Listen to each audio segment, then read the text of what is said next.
As rumor carry am, as they talk am, and as we constantly see am so, say the late Alaafin of Oyo wife, whether they call Dami, say he and Portable get something to do.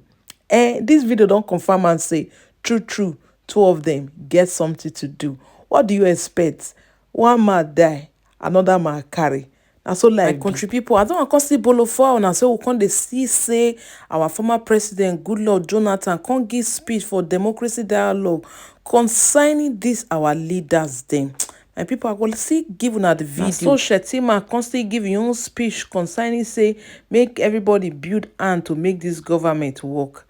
But first of all, before they make the government work, we now need to come out clean, very clean, without no stain for now white, because too many forgery, too many wuru for this government. The Olu of Warri constantly give his own speech about the black man. My people, I want to listen to what this man talk. I don't know, say this man they yarn, no. Man, the man they yarn, the man they talk. If you fact when he finish, if you see clap, people stand up, they hail this man they talk, this man they yarn.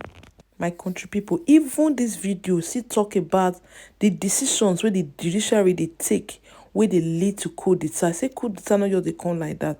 Then I something that they trigger my people. I will let all this video play. Just looking after you, I need to look after you. I told you already, you shouldn't be stressed, be free, do what you want to do and say what you want to say. Say it. If you say woman, oh yeah, my lolly, that remember it why job. Can you say it, be free. You wouldn't feel like I know you said you feel like nobody likes you, Abi.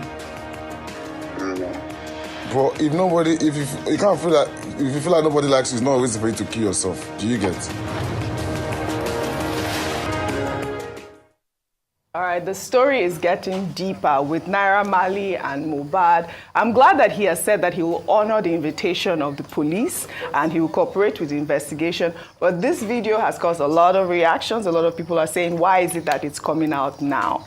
But we must get justice, and that's the end of the story, justice for Mohbad. Well, let's begin what's trending. On the back of yesterday's Eid celebrations, with this video of the Minister of the Federal Capital Territory cooking a meal as he hosts the Chief of Staff to the President, Femi Gbajabiamila. Let's take a look.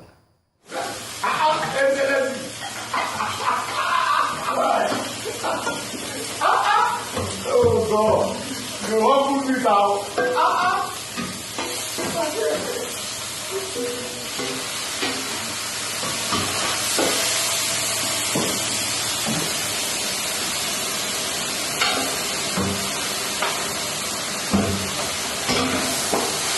We'll scatter internet today.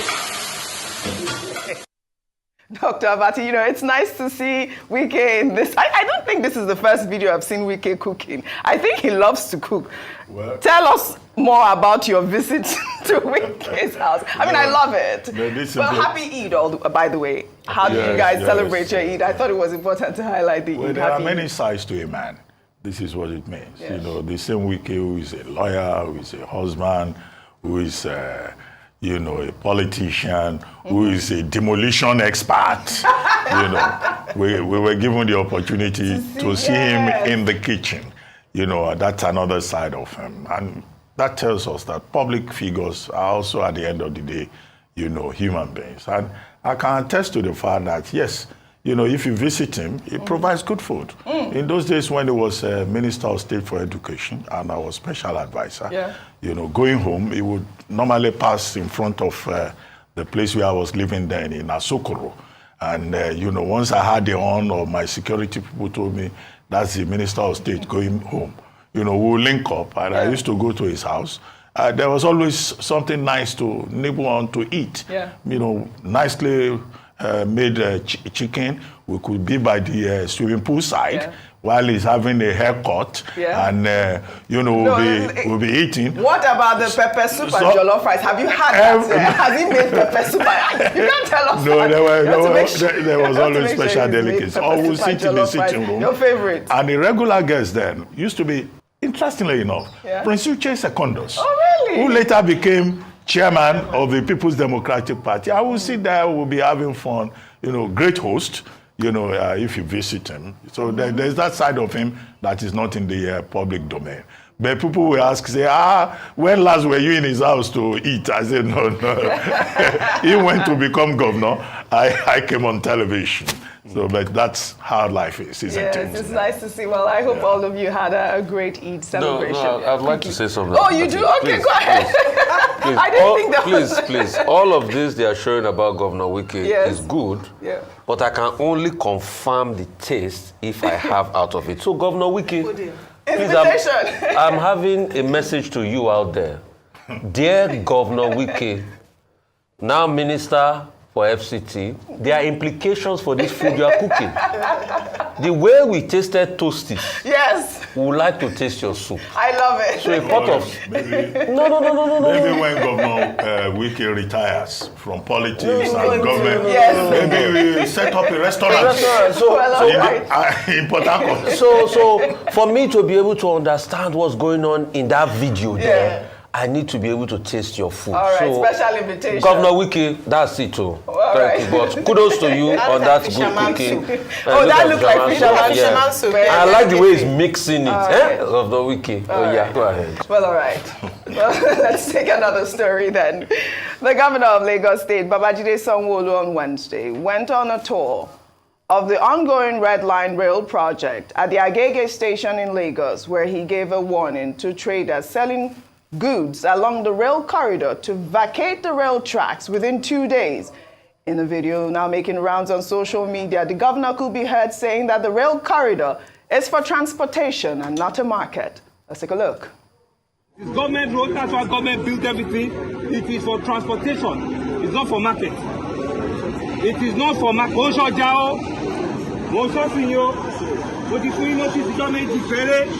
Àwọn tó tẹ ẹ̀dìyẹ gbogbo ẹ̀ pátápátá ló máa kó lọ́sẹ̀ tó ń bọ̀ yìí. Báyìí lè dúró bí yo, kò ṣeé ṣe, ìtura mo fi wá fúnra mi, kò ṣeé ṣe o. A lè níjọba ká fi owó ribiribi ṣe kókó bá ká má lè lo. Ṣé ẹ gbọ́ mi? Mo ti sọ fún yín o. Nítorí ẹ̀ wọ́n máa fi sínú news, máa fi sínú paper. Àfẹ́ kí ọ̀gọ́gọ́ kú. Tí tíré bá bẹ̀rẹ̀ sí ṣiṣẹ́, ìṣẹ́jú mẹ́wàá náà máa pa bí. Èèyàn kan máa kú sí mi ò fẹ́ wàhálà. Gbogbo ìfúà. Block market here. All right, Ayo, only yesterday we took the video of those Sky officers clearing out that area in Magodo, those traders, and putting their food items. We still haven't gotten the, the inventory taken from that. And then we see this. But, the Lagos State government is saying that, local governments have provided market spaces for these traders to trade. But the thing is that they love to trade there because it is free and they don't pay any, concession, and they feel like there's no sort of regulation for them, and that's why they are there. I don't know what your thoughts are. Yes, absolutely. No form of regulation, and I'm glad that. And I have to say that Governor Sanwo-Olu has been busy in terms of going on the streets of Lagos. Absolutely. Just a few days back as well, we talked about him going to Apapa. Yeah, we have that video. Yes, and he told them it must be cleared, and it was clear, at least at the moment. And now he's gone to the red rail line, where he says it's about 95% done, and we're looking forward to that being open. And he was speaking in a language and communicating to the people, to the market men and women, in a language they understand. Yes. He went there and he explained, and I must say that the tone wasn't authoritarian. He was explaining to them and giving them a timeline for when they would enforce the no trading on the rail line. It's quite sad to see that we haven't even launched the rail line, and already the market traders have taken on that place and said to set up their goods. And that's what we were talking about yesterday and earlier on during business. That yes, people are poor, people are desperate, and want to just be able to make a living. And so whatever space they see where they wouldn't have to pay any money, they occupy that space. However, we cannot continue to endorse this whilst lawlessness reigns in the state. We talk about this being a mega city and the likes. What we will then encourage, and as we said earlier on, is that the conversation should be around government providing spaces for traders to trade, and that's what he said, that they are they've made markets in the local governments. But beyond that is the regulation of these markets. Some of these traders are overtaxed.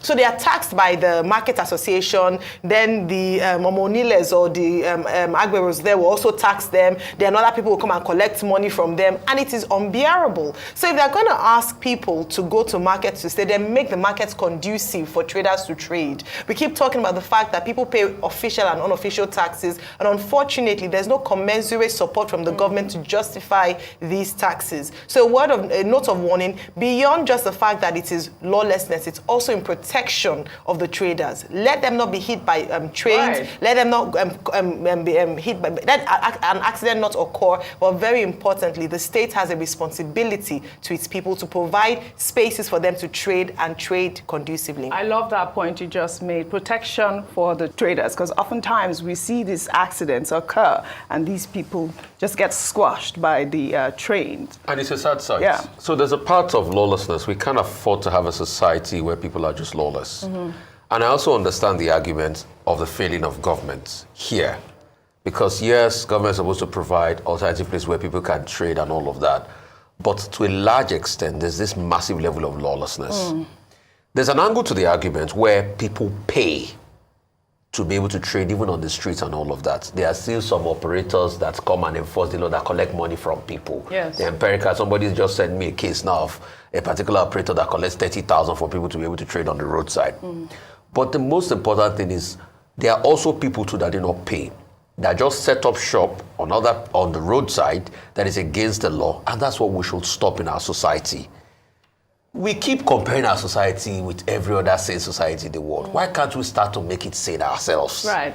And that's just what the governor is saying there, pure and simple. Does it make sense to anybody to be trading close to a rail line? Let's call it speed is speed. We, the people, we have our own problems. The government, multiple problems. I'm not exonerating the government. But we, the people, we have our own problem. Yoruba, they will say, does it look good in your eyes? Shojo or short of you. Does it look good in our eyes trading along a rail path with the ancillary accidents and everything around that area? So what the governor has done is good. Sometimes you need to be able to go hard and tell the people, we don't want this, we don't want this. We love breakdown of law and order sometimes because that chaos favors us. All right. And it's a bad thing for us and our society. And that's what we must condemn. All right. We'll take another story. Well, as Nigerians continue to express concern about the depreciation of the naira, an old image showing the currency exchange rate, as at September 26, 1983 has surfaced online. The image from Joliba Heritage and Culture, a non-profit organization showcasing Nigeria's history, detailed the exchange rates from the United States, United Kingdom, Germany, Japan, France, Switzerland, and the Netherlands.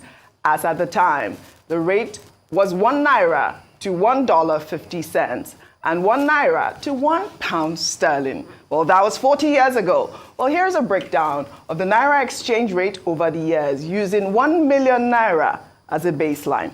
Well, this is according to the CBN rate. In 1983, 1 million naira was $1.5 million. And that was going at the rate of 66 kobo. At that time, naira had power. 10 years later, the rate jumped to 20 naira to the dollar. So in 1993, 1 million naira was $45,000. Another 10 years, the rate jumped to 129 naira to the dollar. So in 2003, 1 million naira was $7,000. Another 10 years, the rate jumped again to 159 naira to the dollar. So in 2013, 1 million naira was $6,356. Then now, at the CBN rate, it's 780 naira to the dollar. So right now in 2023, 1 million naira is going for $1,284. I mean, what are we going to say? I want to use Donald Trump's slogan. When he was campaigning, it was, "Make America Great Again." How do we make the naira great again? I mean, this is outrageous for me to see that back in 1983, we could change 1 million naira at $1.5 million. So it is my pleasure to invite you to have an honest conversation and propose solutions that will help advance democracy in the continent. The theme of the dialogue underscores the fact that we need to see democracy beyond elections and critically look at the nature of our elections and what happens after elections by way of good governance. Leadership should work towards ensuring that democracy translates into economic well-being of the citizens. We need to look at the gaps in our democratic system and seek to understand why democracy in many of our societies has been unable to guarantee peace and economic growth for the citizens. Democracy should be able to encourage development and help ensure social growth of the society. Democracy is about the people and should be able to uplift the social condition of the citizens. Democracy draws its strength from the people. We must work to ensure that its impact in the lives of the people is felt and appreciated. As leaders, we have a responsibility to ensure that democracy endures by adhering to the rule of law, respecting the rights of the people, strengthening public institutions, and ensuring that we implement policies that will impact positively on the lives of our citizens. Recently, of course, everybody said so, and regrettably, we have witnessed citizens, men and women, young and old, heralding the overthrow of civilian administrations with jubilation and conviviality. We've seen that. Look at when this happened in Niger, see the jubilation. Gabon, see the jubilation. People were celebrating military overthrowing civilian administration. We know that such victory songs will not last long. Definitely will not. We'll watch and see. But the mere show of appreciation to the military tells us that Africa needs to rejig our democracy. My remarks are going to be very brief, I assure you. What would a king or a monarch have to say about the democratic process?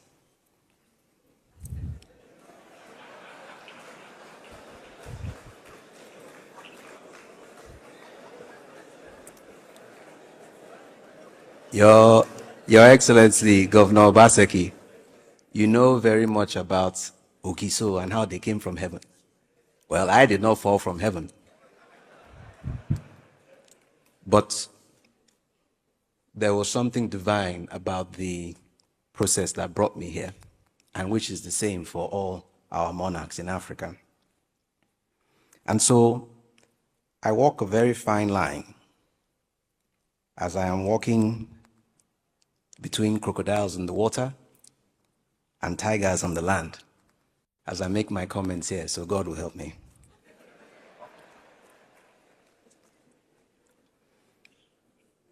But seriously, no matter the symbol of authority on a leader, be it a crown, be it a constitutional sash, or whatever the mantle is, it's very important that the people and the interests of the people to be governed are carried along.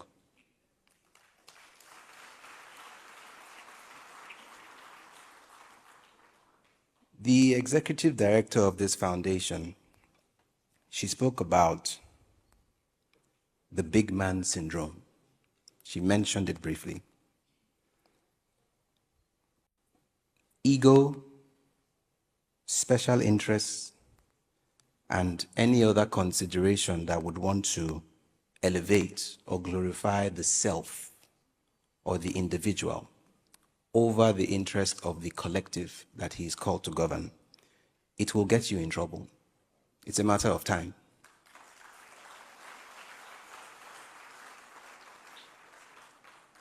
And then His Excellency, our host governor, he spoke about foundations. And I have found Nigerians, whether we are Christian, Muslim, traditional belief, we all know how to quote famous verses in the Bible. And there's the famous verse, if the foundation is faulty, what can the righteous do? And so, for me, the foundation that we speak about that must be laid for there to be successful, effective governance, it starts from within. For the individual to stand firmly for what they know is right. Otherwise, when the pressures come, and as leaders, we all know the pressures will come. They will come in the people who voted you in, those who claim they worked for you and spoke for you. Those pressures, and they will seem genuine, they will come. How do you stand when you know that in that moment, those pressures are not necessarily for the betterment of the collective society?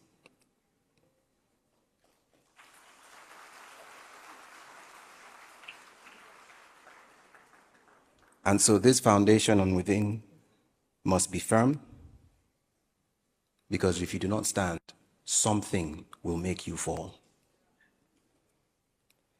Dr. Martin Luther King, in one of his very famous quotes, said, "The arc of the moral universe is long, but it leans towards justice."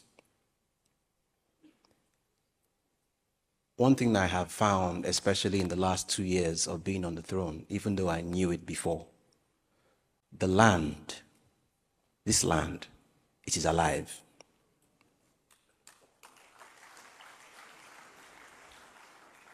And the land knows the injustices that are suffered by the people.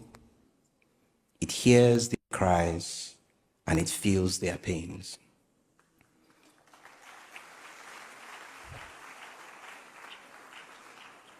And so any leader that wants to avail himself or herself, it is important that there is this fundamental alignment. When the leader is in alignment with God and with righteousness and justice, to tie into the quote of Dr. Martin Luther King, no matter the numerous pressures, there will be a way for one to stand for what is right. In conclusion, Nigeria is very important for the black man, not just for Africa, for the black man, for the African American, for the black man in Britain, men of color, whether Nigeria wants to admit it or not, whether they want to admit it or not. The reason why the black man does not have respect in this world, even when he has money, is because they cannot find a black nation that is excellent.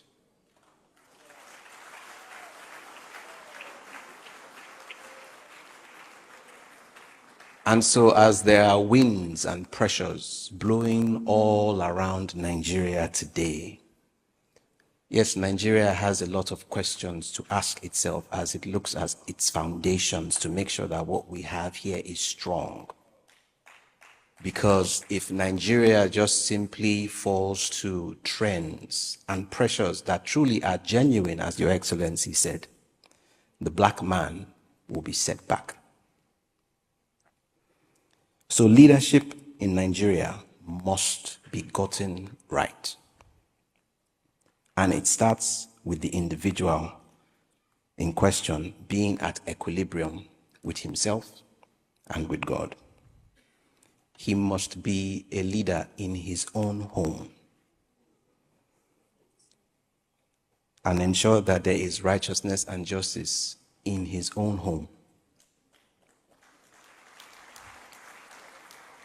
He must be a leader in his locality before he can be a successful leader of his nation. I do not know what this redefined hybrid effective leadership structure in Africa or Nigeria will look like. But it is something that all of us must be a part of in that finding. And so, as His Excellency said, I am just simply laying a foundation. I do not have any recommendations of my own at the moment. So, thank you all very much. Your Excellencies, ladies and gentlemen, the future of a great nation is not determined by the occurrence of a socio-economic challenge. The future of every nation rests on the intention, sincerity, and innovative ideas of its leaders and their commitment to implementing them. This is why President Bola Tinubu's 8-point agenda remains an oasis in a scorching sun. We cannot renew the hope of the nation unless we deliver on our promise to drive post-security and eradicate poverty. We cannot foster economic growth and nurture job creation unless we facilitate access to capital, enhance national security, and optimize the business environment for our enterprises. We are going to uphold the rule of law and fight corruption to design the Nigeria of our dream. We can't achieve any of these unless each citizen remains a strategic partner in pursuit of our ultimate national interests. At 63, we recognize that what has sustained us and propelled us forward is our collective belief that overcoming the challenges we have inherited necessitates sacrifices, especially from us, the leaders. We are driven by the realization that these sacrifices are not for naught. They are investments in a brighter future, investments that will redeem the fortune of our great generation and guarantee the well-being of generations to come. Your Excellencies, distinguished ladies and gentlemen, the present administration also recognizes that the sacrifices made by each Nigerian will never be in vain. Such solidarity with our economic revival strategy, from the bustling streets of Lagos to the serene landscape of Enugu, has inspired our focus on diverse sectors, from agriculture to digital technology, from healthcare to education. We knew from the starting point of this race to serve the people that the track will not be without its holes and thorns. We knew that challenges will arise and obstacles will test our resolve. But as our history has shown, Nigerians are too ambitious to be broken by a temporary setback. We are going to emerge from this phase of our reform stronger, each of us with renewed hope, as we honor the labor of our heroes past, as we reflect on the values and principles that have brought us this far, as we strive to excel in all that we do, and as we work together towards a future where opportunity knows no bounds. Let's remember that our most potent weapon is the overriding resolve of the majority to choose unity over chaos and democracy over anarchy. Thank you and happy independence. Democracy. I'm very slow to use that word in the recent past, because who defines democracy? What is it? Is it about the periodic meetings or elections that we hold every so often? Is it equal to governance? Who defines democracy? Many years ago, a great African-American, John Henry Clark, who is a great Pan-Africanist, observing the many African countries that were regaining independence, said that when African countries regained independence, all of them inherited systems of government that were inherited from their former colonizers. And he went on to say, and none of them will ever succeed on the basis of those inherited governance systems. there is a sense in which those words now ring true. We are in a continent that is today divided into 54 countries out of a scheme which was hatched by European powers in 1884 and 1885 when they sat in Berlin to divide the continent of Africa into spheres of influence, into hunting grounds. The British had their hunting ground, the French did, the Belgians did, the Italians did, the Germans did, the Portuguese did. Then, of course, we resisted them, and they appeared to leave, and we celebrated. But the question is, did they leave? And if they leave, if they left the continent in which they lived and still are living, what impact did they have? Is the impact still with us? Have we liberated ourselves? And why did we drive them away? I can still remember those words that I listened to every so often, spoken on the 6th day of March, 1957 by Ghana's Kwame Nkrumah, that the independence of Ghana means nothing if the rest of Africa is not free. I can still remember him saying that we are regaining independence, that we may govern ourselves, that we may harness our resources, that we may have education that is in the best interest of our people, that we may take control of our cocoa and coffee and yams. The question this afternoon, have we? The question is, after all the countries regained independence and we started electing our leaders, did they change? Did they husband our resources in a better way?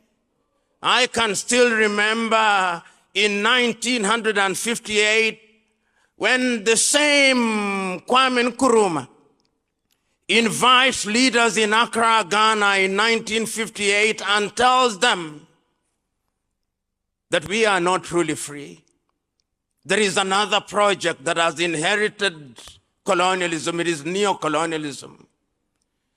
And I can remember him moving 2 years later in Casablanca, Morocco, and telling his audience, this independence that we think we have regained, we will lose it. We will lose it because the neo-colonizer has not left. He is with us, and he is using some of us, and he is the enemy from within that we must be wary of. And he did not stop there.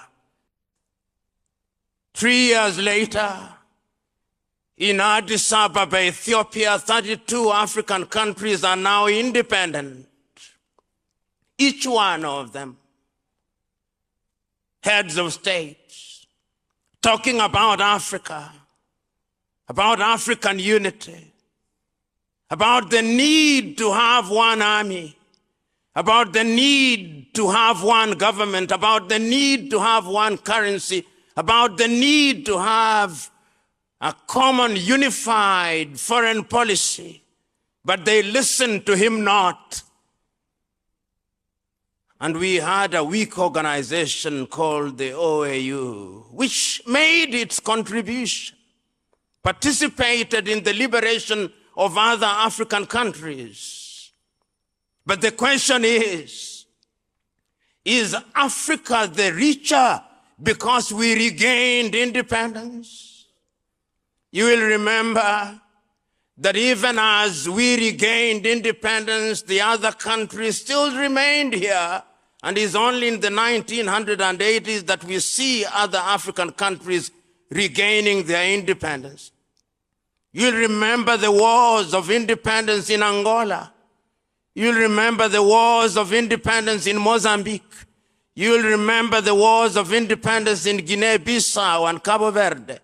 And you'll remember the last bastion of man's inhumanity to man in South Africa in 1984, preceded only by liberation from the regime in what is now Zimbabwe.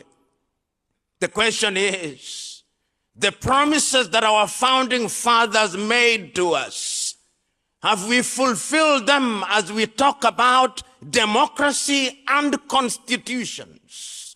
Who brought the constitutions to us? Which constitutions do our traditional rulers operate from? Are they written? For whose interests are they written? As I talk about democracy and development now, I want you to cast your eyes across the continent of Africa now. Look at young people dying as they leave the coast of Senegal. When you tell them about democracy and elections, are you talking to them when they are dying? When they are dying in the Mediterranean, are you talking to them? If you go into a room where there are 10 young Africans, 8 of them want to run away from the continent of Africa, even in countries where there are so-called constitutional governments. This is the Africa that we are talking about today. When you go to Australia, Europe, and America, young Africans are being humiliated. If you doubted it, you only saw what happened in Ukraine when the war broke out. See how Africans were being humiliated. The question that we are asking today, and the question that is alive and well today, and the debate that we ought to wrap our minds around today is, what is democracy? Whose democracy? Is there a possibility that we who are gathered here today, as Carter G. Woodson said in 1933, we are so thoroughly miseducated that in fact, even when we think we are getting it right, we are getting it wrong? Is it a possibility that one of the things that we must do in assemblies such as this and at all times is to unlearn some of the indoctrination to which we have been subjected, so that we may learn things that can help the continent of Africa? How is it that every time we think that we have diagnosed the disease properly and that we have a new antidote, when we apply that antidote, a new wound appears? How is it? How is it that when we regained independence in 1960, it started with coup d'etats, and as we speak now, we have coup d'etats? If our memories are not serving us well, don't you remember that no sooner had Congo regained independence in 1961 than there was a coup d'etat and Patrice Emery Lumumba was killed? If you doubt me, is it not the case that in 1963 in Togo they killed Sylvanus Olympia? If you doubt me, is it not the truth that in 1966 they overthrew Kwame Nkrumah? Is it not the truth that in this country they took away the government of Nnamdi Azikiwe and Abubakar Tafawa Balewa in 1967? Is it not true that they eliminated Modibo Keita in Mali? That they took away Ahmed Ben Bella in Algeria? So our story is, as the French would say, plus ça change, plus c'est la même change. The more things change, the more they remain the same. And if that is the case, we must ask ourselves uncomfortable questions, which will give us uncomfortable answers. Many times we don't want to ask those uncomfortable questions because we know the answers and we do not want to hear the answers. And we are assembled here to remind ourselves that the reason why we lament about Africa is that it appears that the systems of governance that we inherited and that we have been deploying for our benefit continue to put us at the foot of the ladder. We do not complain because there have been no changes and improvement in our circumstances. In certain cases, there have been. But as Uganda's Yoweri Museveni says, and I agree with him, what is the point of fighting as to who is taller than the other when you are all dwarfs? This is the space in which Africa finds herself. So that the state of California in the United States of America has a GDP bigger than all the countries of Africa combined. This is undesirable. It is undesirable that a country which is great in prospect, for example, like Nigeria, with a population of 250 million, generates less power than Costa Rica, which has a population of 5 million and generates 3 times more power than Nigeria. It's undesirable. This is what we are talking about. We are talking about countries which have GDPs, which ought not to be the GDPs that they have. And we are saying that this must be because of the systems of governance that we have. I heard His Royal Majesty so very keenly, and I agree with him. What must we do? What is the nexus between good governance and development? And what is development? I remember Julius Kambarage Nyerere saying in 1966 that when they come and tell us that development are roads and airports, we agree with them. But that is not the end of development. The beginning and the end of development is human resources, Mwalimu said. Mwalimu said, and I agree with him, you can build roads and destroy roads. You can build airports and rebuild airports. But when you build human beings intergenerationally, the airports that you destroy come out of their minds. So we must also redefine what development is. We have seen countries where edifices were christened to constitute development, and they were destroyed in the twinkling of an eye. But the human spirit is resilient and is constantly seeking liberation. The human spirit is constantly yearning for something to fulfill it. And that something is what sometimes we refer to as the social contract. That no man or no group of men who have arrogated to themselves the monopoly of knowledge and wisdom must never ever assume that they are God's gift to man, to govern and rule them as they will. That is the duty of men willingly to surrender their will to men that they may govern them. So the next thing that we must interrogate in Africa is who is the leader. Because we have too many individuals in Africa occupying offices who are not leaders, they are merely misleaders. And the time is now, therefore, to ask ourselves, and I can still remember your now immortal words, Honorable and Excellency President, in 2015, when you said so very ably that your ambition was not worth the blood of the people of Nigeria. When you spoke those words, I do not know what came to your mind,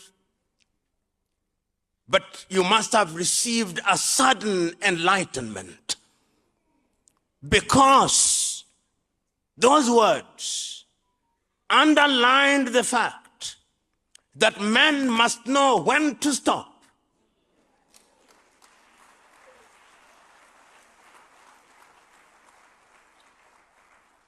and the appropriate time you stopped. And Nigeria was the richer because you stopped. This is Bod TV Bod. In case the first time you come here, please don't forget to subscribe and hit that notification bell for more uploads.